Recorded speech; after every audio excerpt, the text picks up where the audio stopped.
One of the few things that I like about the Disney Star Wars universe is that it isn't entirely a huge clusterfuck. Now, what do I mean by that? Now, while I'm pretty sure I'm in the majority when I say the sequel trilogy is trash, because I do not like the sequel trilogy, I don't like how they treated Luke Skywalker and the legacy characters, I do believe that there are some exceptions when it comes to Disney Star Wars in general. For example, I liked the last season of the Clone Wars. I thought it was a good ending. I really enjoyed that. And I'm a huge fan of Star Wars: The Clone Wars. I'm also a big fan of Rogue One. Now, granted, some of you might not like Rogue One, but I like Rogue One because it brought us that nostalgia of the original trilogy, right? A movie that's set between the prequels and the original trilogy, but also giving out new characters, right? And also fleshing out Darth Vader as what he did as his time as the Emperor's right hand, as an enforcer of the Empire. But most importantly, though, I'm also very thankful for Disney's introduction of the show The Mandalorian.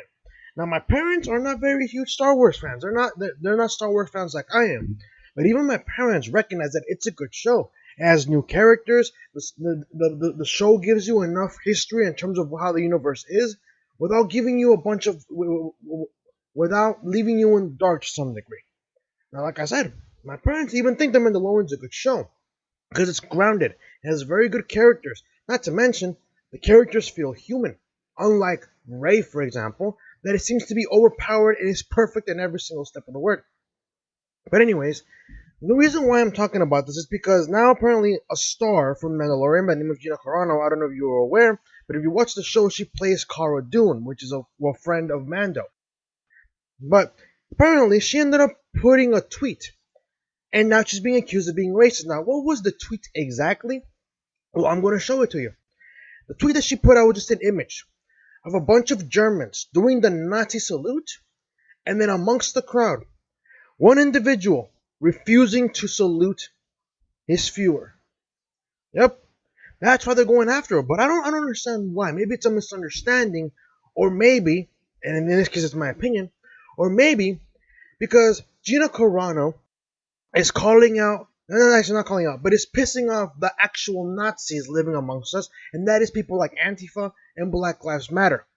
Not to mention, this image in general doesn't even have to involve Nazis. It's just to show you the dangers of a mob mentality, the dangers of conformity. This man, if you know the history behind this image, I've actually studied this image in the past in terms of history class, and that image is very profound. This man is literally standing amongst the crowd of his peers. Someone looks at him, which suddenly there is someone up here. I think there's a zoomed up image about a man looking up. Oh, here it is. This man right here. If you're looking at the screen, there's a man looking at him, at the man who's not saluting. There's a Nazi looking at the man who's not saluting. But that man is brave. The man who was refusing to salute, refusing to do the Nazi salute amongst a crowd of his peers, that takes actual bravery. Because think about it. One man already saw him in the picture. He already knows that the man is not saluting. Can you imagine if everyone else sees him and see that there's one man refusing to salute the Fuhrer? Yeah, that's what's happening. I'm actually going to zoom up on this so you can see. But yeah, well, everyone is doing it. Everyone's saying, oh, everyone's doing it, so it must be the right thing. One man is saying, I will not. Because he has some conscience. He has some degree of saying this is not right. And in case of Black Lives Matter right now, a lot of people are afraid. They're thinking that if they keep their mouth shut, they're going to be left alone. They're saying that if I support Black Lives Matter, they're going to leave me alone. In reality, that's not the case.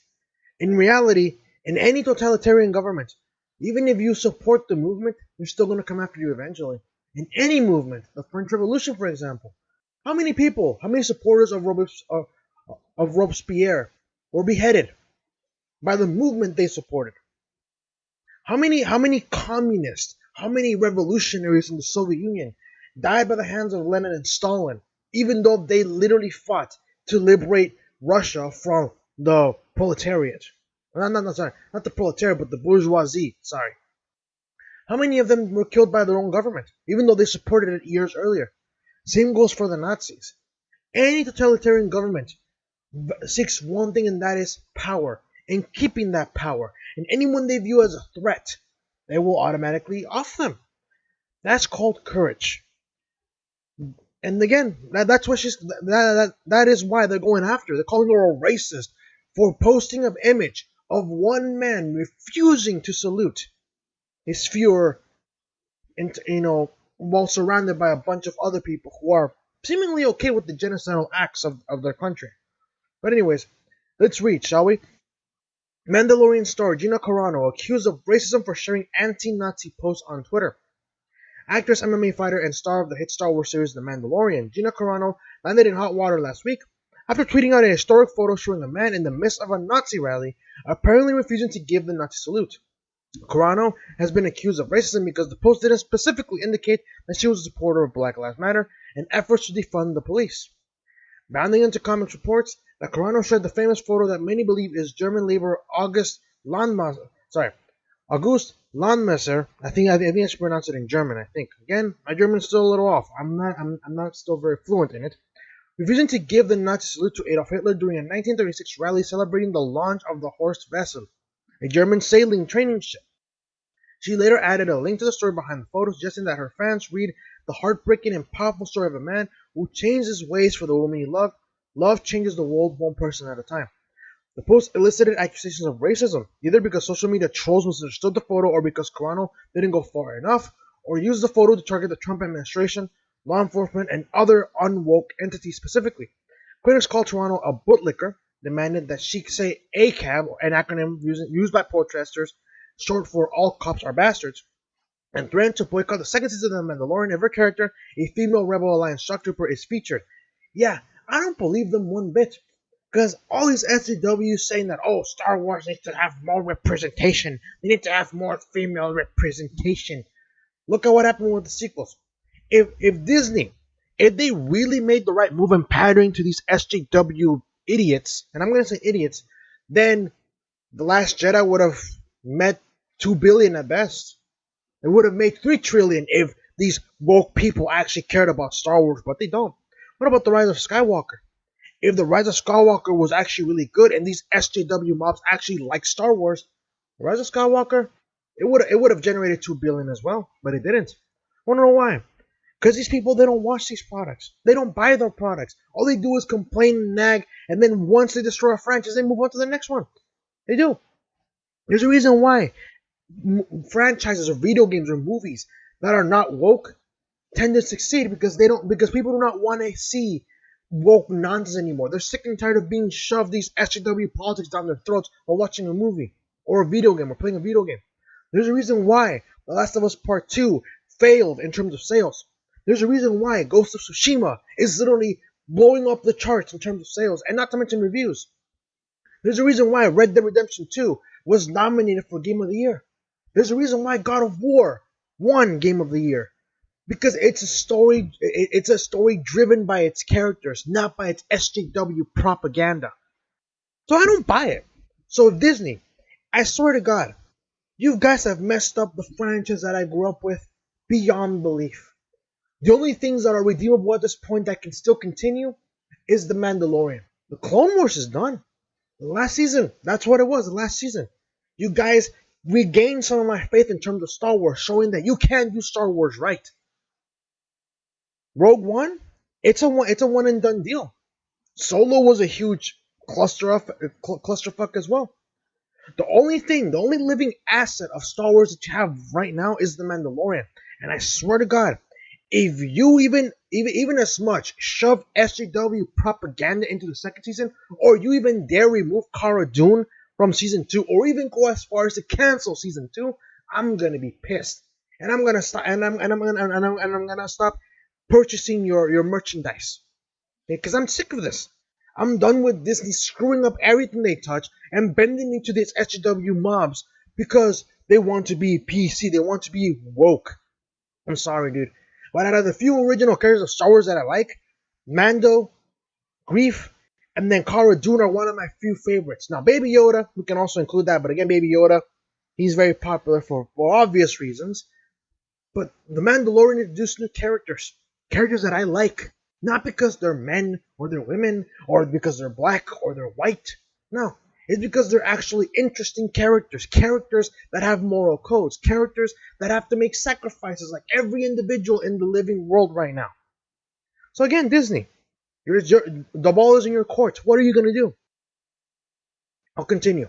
Some felt that she could have used her large platform to instead address the recent protests against police brutality, with one saying it's 2020. Could have kept that at the crib with when your uncles and aunts. Nobody, even with the best intentions, wants to hear about Nazis. Bad timing, especially with police brutality. Bounding into comments reported. Carano, char- um, characteristically, did not allow the onslaught to affect her, tweeting, "Instead, dear trolls, psst, oh, but make sure you keep checking in from all your other 12 fake accounts, cowards." That's what I like about her. She's not gonna take crap from this. She's not gonna bend the knee.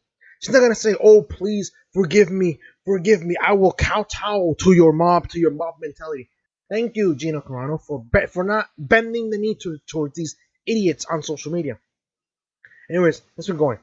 One critic said that the social media detractors were trying to educate you so you can get on the right side of history, to which Carano replied that, in my experience, screaming at someone that they are racist when they are indeed not a racist, and any post and or research you do will show you those exact facts, then I'm sorry. Those people are not educators. They're cowards and bullies. I'm going to stop the article there. One of the things that I hate about the people saying, you need to be on the right side of history, I think that what they're doing is simply trying to virtue signal. Here's why. During the 1950s, McCarthyism was taking place. If you know what McCarthyism was, then I'm pretty sure that you know that it was a witch hunt. You can basically accuse anyone of being a communist. You didn't require evidence. You didn't need any form of testimony. A simple accusation was more than enough. You know what they said back in the day during the era of McCarthyism? If you are not following McCarthyism, if you are not writing out your neighbors, if you are not turning in communists, then you are not on the right side of history. That's what they were saying. Back in the 1950s, if you were a supporter of McCarthyism, you were on the right side of history. Decades later, historians look at this and say, yeah, this was wrong. This was wrong. Right now they're saying, be on the right side of history, attack innocent people, vilify cops, use mob mentality, assault people that do not agree with us. Decades later, we might be looking back at this and say, yeah, these people were insane. But I applaud Gina Carano. She posted a tweet that showed a man, a courageous man for that matter, refusing to salute his Führer. Now granted, it's safe to assume that this man was met with dire consequences after this incident, because it's clear that someone saw him refusing to salute, and I'm pretty sure they ratted him out.